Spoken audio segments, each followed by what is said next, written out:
शास्त्र कहता है सौभाग्यवती नारी जितना भजन पूजन करती है, सौभाग्यवती नारी जितना भगवत नाम स्मरण करती है, भगवत पूजन करती है, व्रत करती है, साधना करती है, तप करती है, पूजन करती है, पाठ करती है, आराधना करती है, अर्चना करती है,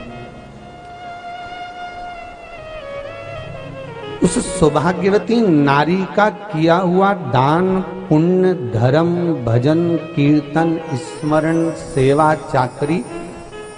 उसके पति के भी काम आती है और उसके पुत्र और पुत्री के भी काम आती है। एक सौभाग्यवती नारी के द्वारा किया, आवाज पकड़ रहा है, एक सौभाग्यवती नारी के द्वारा किया गया भजन पूजन स्मरण संकीर्तन नाम जाप नाम कीर्तन उसके पति के भी काम आ रहा है और उसके बच्चों के भी काम आ रहा है। देखिए कितना सुंदर शिव महापुराण में चरित्र आया है वृंदा देवी का कि वृंदा जितना नाम जाप करती है, वृंदा जितना नाम भजन करती है, वृंदा जितना नाम स्मरण करती है, उसके पति को उसका लाभ है। सोमवार के व्रत का अगर आप विधान देखेंगे, और हम तो कहते हैं केवल 16 सोमवार से ही मतलब मत रखो। आप माताएं अगर एकादशी का व्रत कर रही है, सोमवार का कर रही है, मंगलवार का कर रही है, बुधवार का करे, गुरुवार का करे, चतुर्थी का करे, तीज का करे, छठ का करे, आप जो भी व्रत करते हो उस व्रत का विधान स्कंद पुराण में लिखा हुआ है। और स्कंद पुराण में क्या वर्णन लिखते हैं कि नारी जब सौभाग्यवती हो जाती है, लड़की की जब शादी हो जाती है और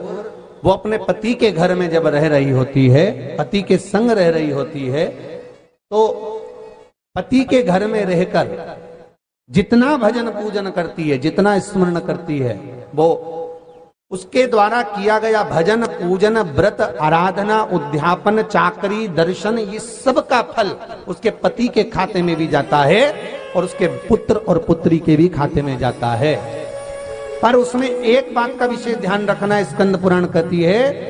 कि आप व्रत को उठाएं। आपने व्रत उठाया, कहां उठाया? पति के घर से उठाया, ठीक है।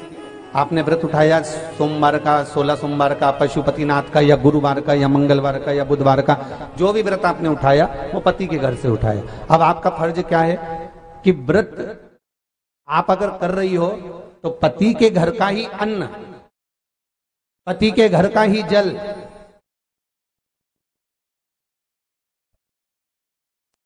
पति के घर का ही सुख आनंद महाराज हमको प्राप्त हो। अगर व्रत करने के दिन मालूम पड़े आपके कोई तीज का व्रत, छठ का व्रत, चतुर्थी का कोई विशेष खास जो व्रत होता है, 16 सोमवार का व्रत, पशुपति व्रत, और आप अपने मायके चली गए और मायके का अन्न जल आपने ग्रहण किया, मायके का प्रसाद ले जाकर, मायके की थाली ले जाकर, मायके का पूजन का सामान ले जाकर आपने भगवान की आराधना करी, तो स्कंद पुराण कहती है वो स्वीकृत नहीं होता, क्योंकि विवाह होने के बाद गोत्र बदल जाता है। उस गोत्र का अन्न चाहिए, उस